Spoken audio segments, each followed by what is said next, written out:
Hi, my name is Jake Beagle. I'm the lead multiplayer designer here at Insomniac Games. Today we're going to be talking about Meltdown. It's an addition to Resistance 2. This is part of our free editions, or our free patch 1.5, which will be coming out on March 26th of next week.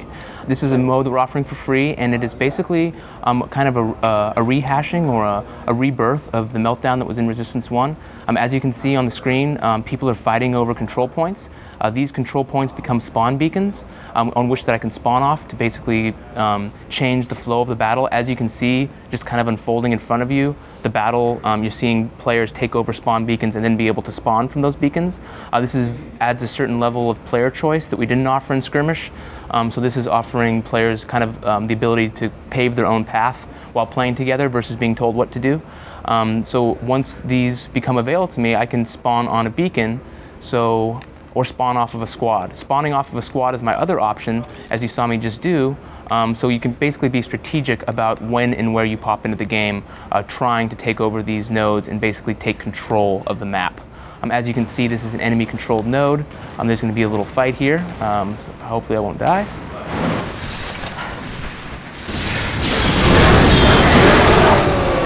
And once we take control of this node, it will become a viable spawn point for the team. And we're gaining experience as we're taking this over.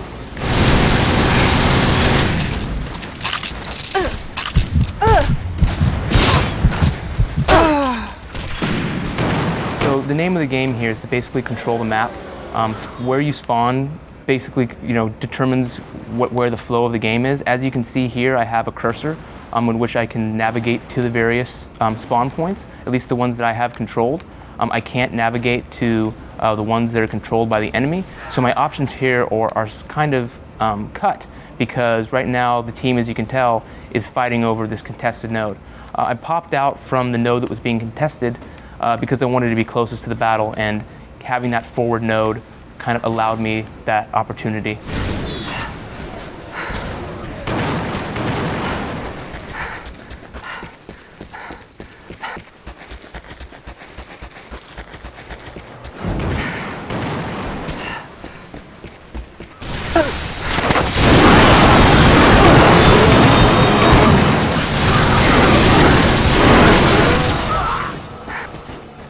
The great part about centralizing the combat around these nodes and allowing player choice is that we get a lot of strategy where players are kind of working together in order to take out specific nodes versus being told where to go.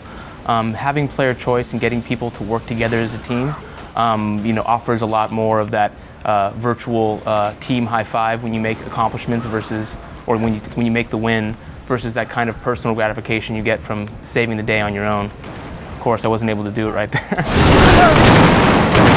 So what I'm going to do now is I can actually switch between players. So another option besides spawning in off of nodes is switching between actual allies that I have to play off of.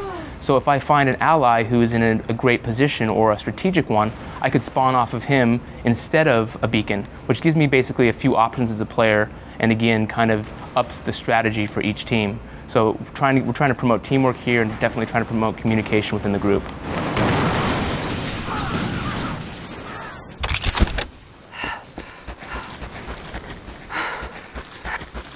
Basically, I'm getting an indicator towards the closest contested node.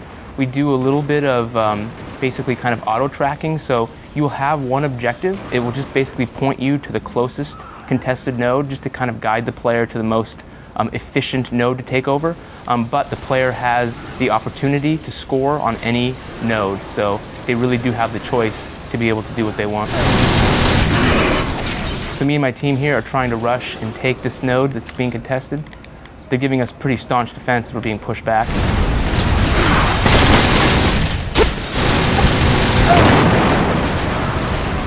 As you can tell, this map is being overrun by red, so they're controlling the map right now, which definitely puts us at a disadvantage. My base node is the only one I can spawn from, so I'm going to try to spawn off of other players.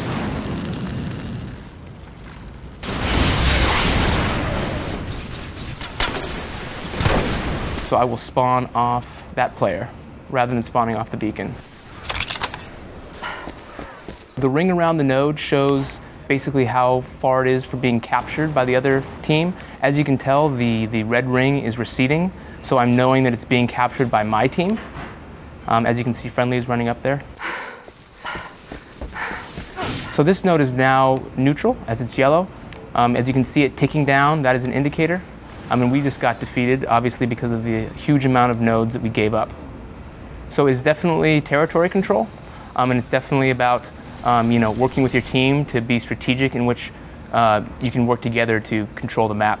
Again, this is Meltdown, which is basically a rebirth or an evolution of Meltdown in Resistance 1.